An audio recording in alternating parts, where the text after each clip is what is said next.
For the Titans' perspective, we welcome back Corey Curtis from Nashville again. Corey, I think the Titans have everybody's attention now. Is there some magic here, or is this a team that picked just the right time to peak? Well, Jack, I don't think you expected to be calling me again this week, as the Titans have kind of crashed this party when no one expected them to at 9-7.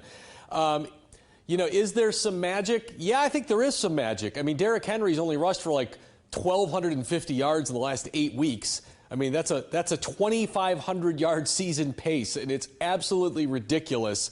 The team has rode that horse, but the miraculous thing is how much better their defense has been in the postseason as it was to the last about 6 weeks of the regular season. The defense started the year red hot, but then fell off. But they have been dynamic the last 2 weeks, shutting down Tom Brady, a perennial MVP candidate, and Lamar Jackson, this year's MVP, held each of those guys to one touchdown. I mean, that's what nobody's talking about. 2 for 7 in the red zone. So they found magic on both sides of the ball. And you hear words like impose their will. They're imposing their will on teams on both sides of the ball. Yeah, let's talk about that defense a little more. The Titans did the unthinkable last week, shut down that Baltimore offense and the MVP. They made them look bad. What did they do, and can they do it again to Patrick Mahomes? Well, it's funny you say shut them down. I think they went for like 550 yards, but it was all between the 20s. And there were a couple of big factors. Number one, they limited the space to which Lamar Jackson could operate laterally.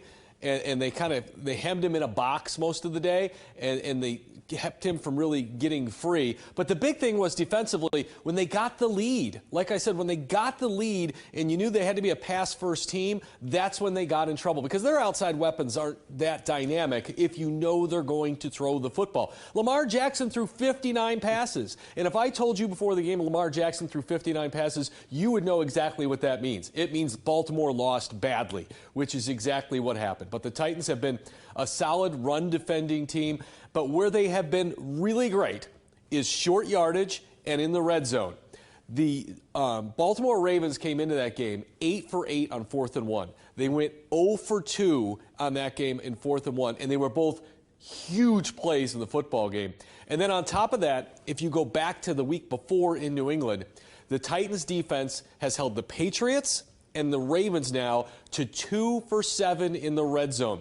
All season long, the Titans were probably a bottom 5 team in red zone defense, but in the postseason, they have found the secret sauce for red zone defense, and they have got it done. It's where they have won both of these football games. Let me take you back to Saturday night.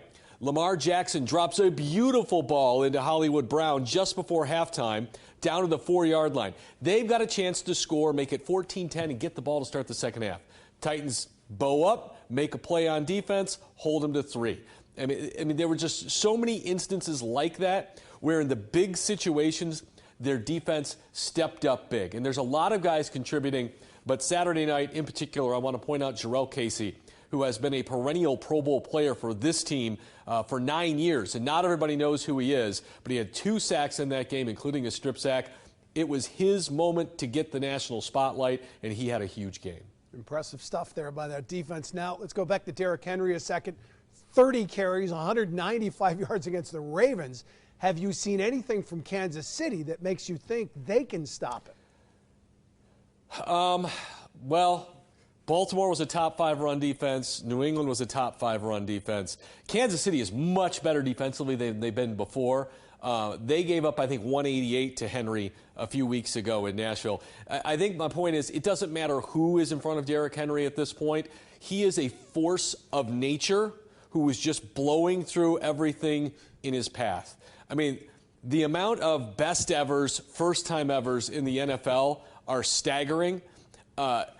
He is the first player in NFL history to rush for 180 yards or more in 3 consecutive games. Jack, you've probably been covering this game for a long time like me.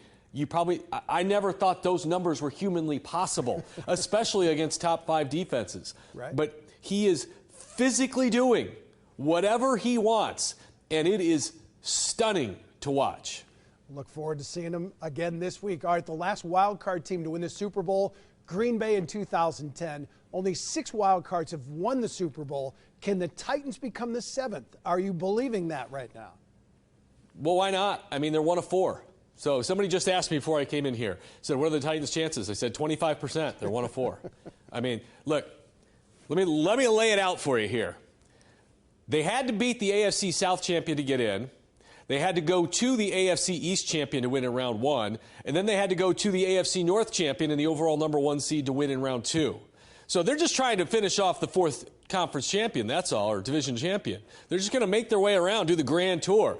East, west, south, north. Just rip them all off. The point is that if they can do it, it would be one of the most difficult paths to a Super Bowl title that a team has ever won.